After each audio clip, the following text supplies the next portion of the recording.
comfortable.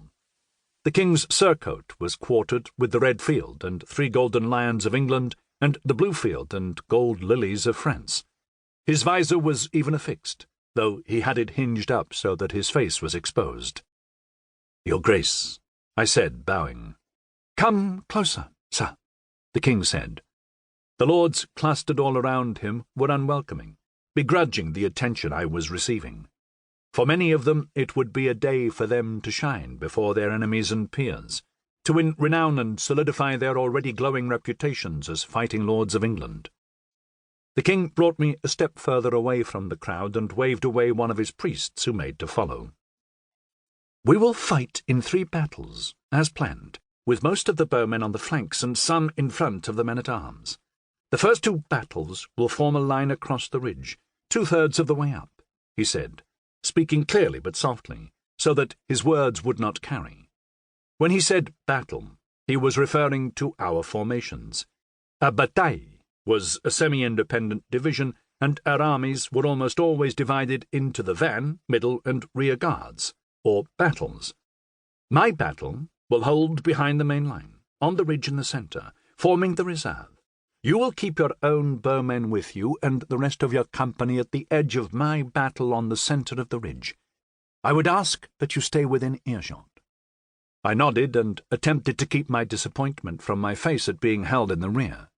My men would be frustrated at being so far from the action, not least because that meant thousands of Englishmen would plunder dead Frenchmen before they could, assuming, of course, that we won the field. "You have a specific task for me in mind, Your Grace?" I asked.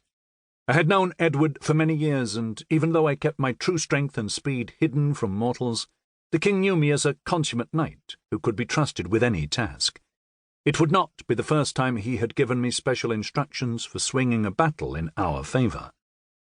The king lowered his voice further and turned his back on the great lords, waiting on him. "The prince fights in the van on the right, by this village. You will have noted how the slope on that flank is gentler, easier. Our enemies will press him hard. Perhaps, if events necessitate it, you might consider providing him with just a little support." "I understand, Your Grace." He pursed his lips, cleared his throat, and punched his fist into my breastplate. "I know, Richard." When he turned back to the great lords of his kingdom, our conference was over and I had been dismissed. Pushing through the priests and lords, who ignored me or scowled at me, I went back to prepare my men. I was posing as a mortal, as always, and as a somewhat impoverished knight at that.